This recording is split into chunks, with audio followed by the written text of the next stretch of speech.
Hi everyone, welcome to English 102 Online. I am your instructor, Ryan Mears, and this is your first lecture. So this is a little bit of a welcome and a lecture. It's not, when I say lecture, I use that term very loosely. It is going to be very short explanation of genre just to supplement the other things that you're reading and watching this week.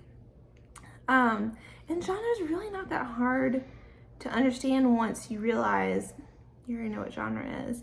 I think the hard thing about genre in English is understanding why we're learning about it. So that's what I'm going to talk about today. I want to start by saying if you need anything at all during this course, please not hesitate to text me or email me. If you are up at 2 o'clock in the morning, you can do either one. I will not answer you.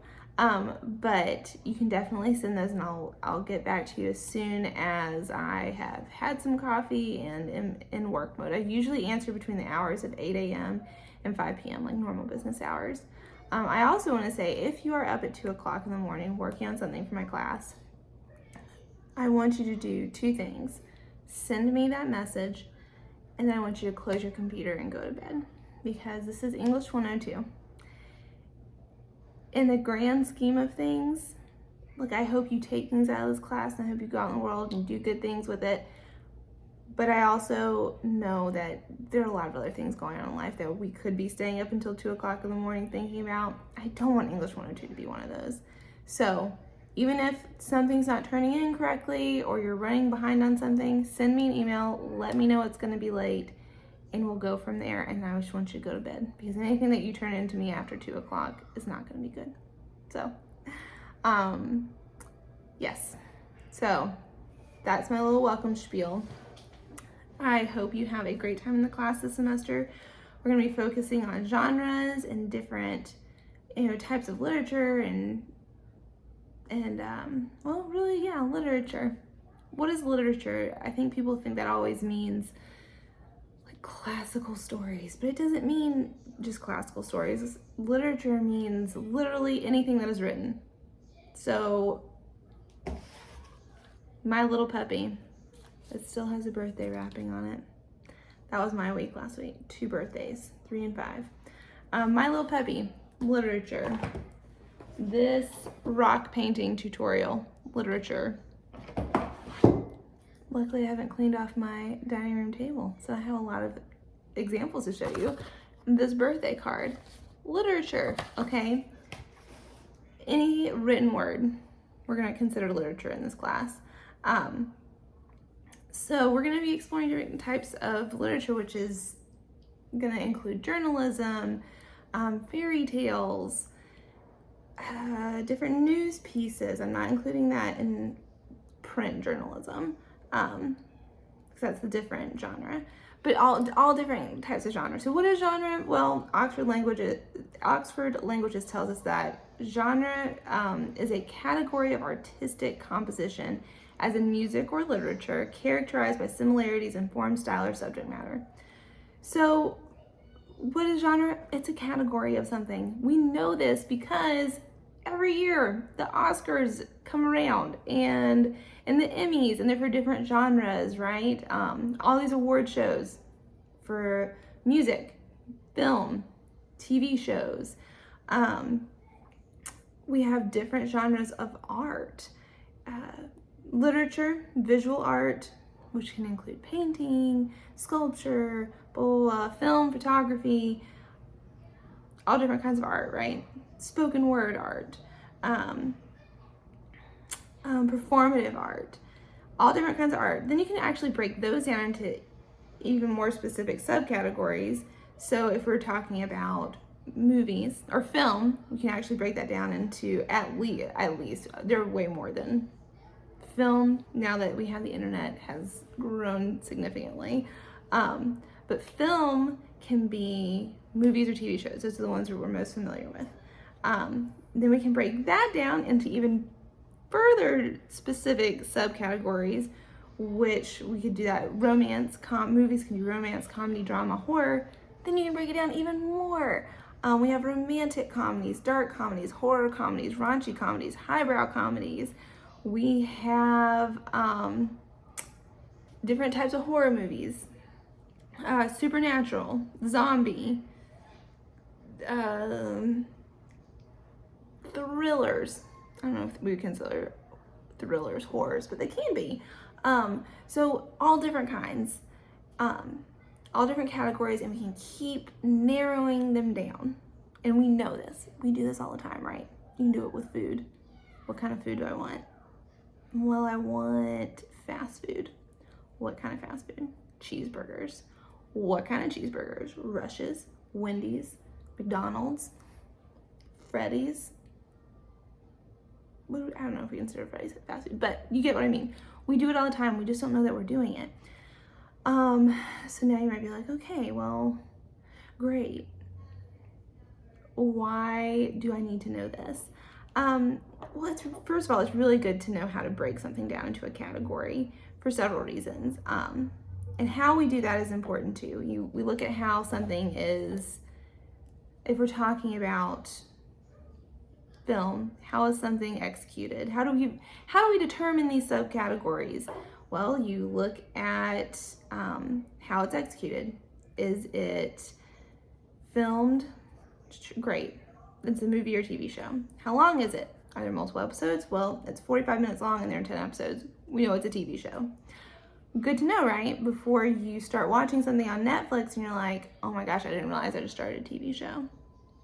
I meant to watch a movie. I don't have the commitment level for a TV show, okay? What's the tone? Is it serious, funny, or sexy?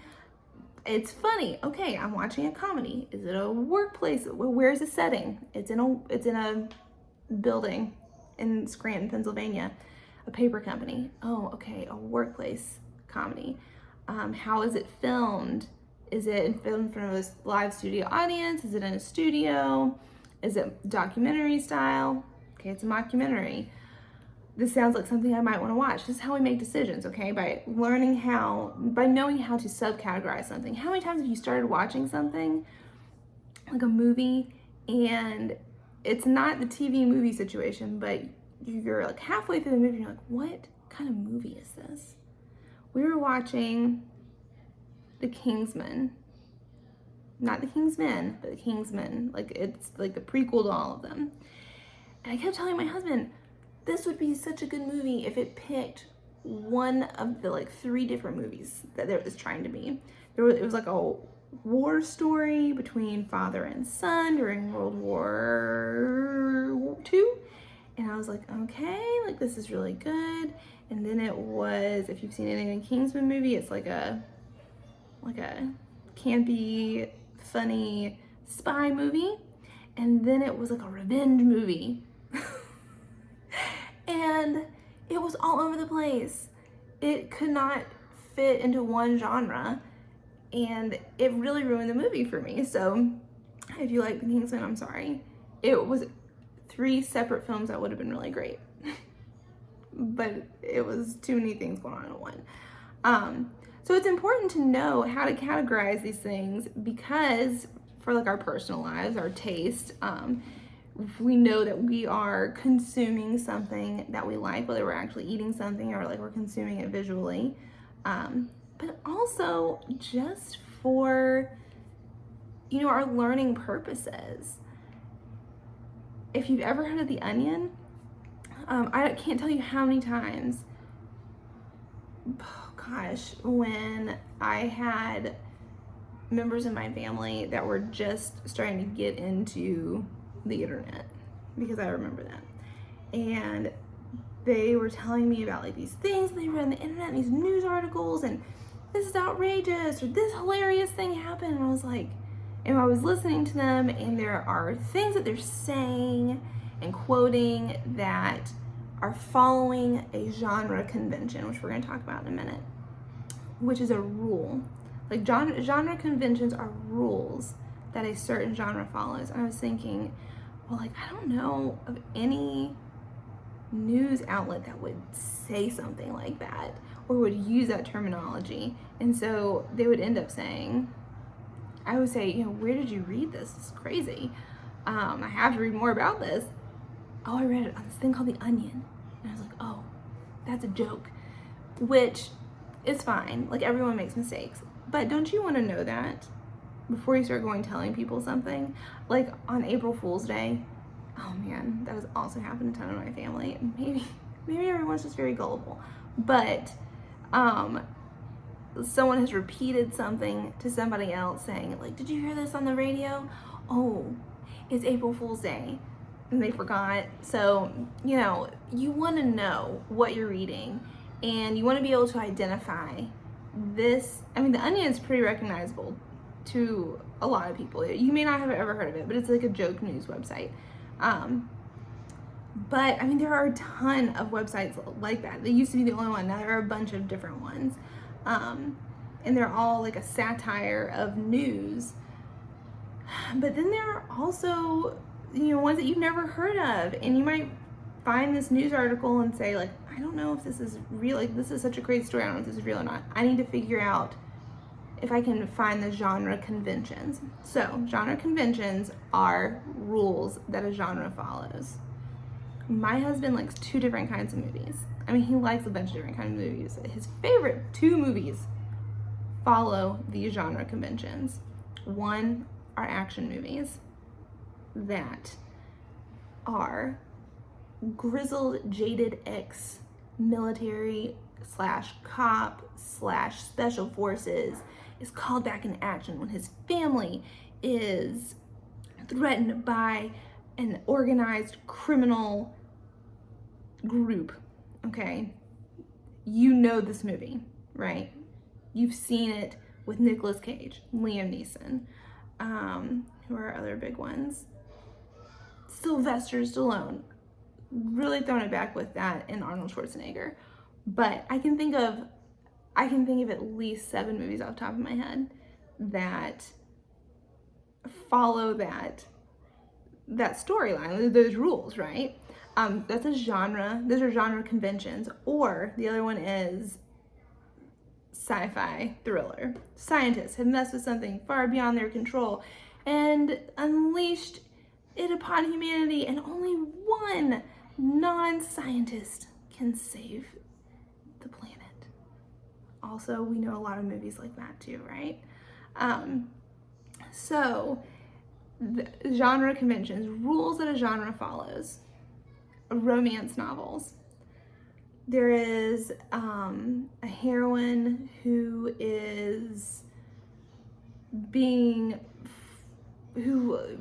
might like somebody else, but she meets this other person who she initially has a lot of conflict with, but over time they wear each other down, they fall in love, and yep, that happens. And then they get in a fight, and then they reconcile, and they live happily ever after. Genre conventions. This happens in everything, not just romance, not just action, not just sci-fi thrillers. It happens in news.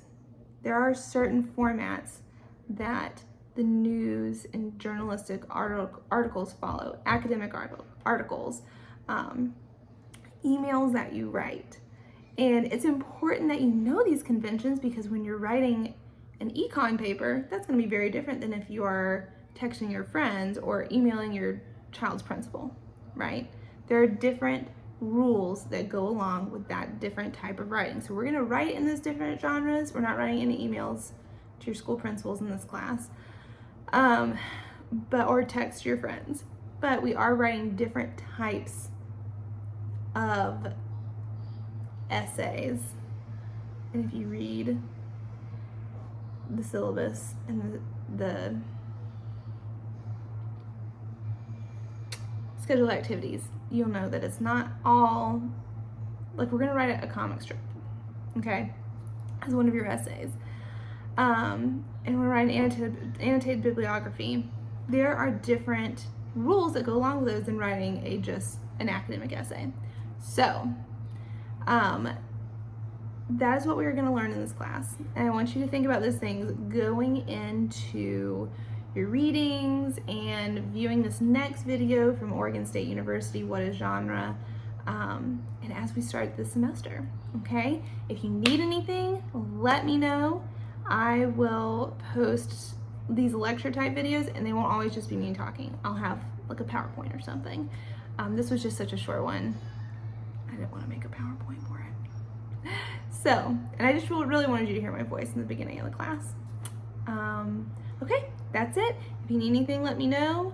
You have my cell phone number and my email. Okay, good luck, guys. Bye.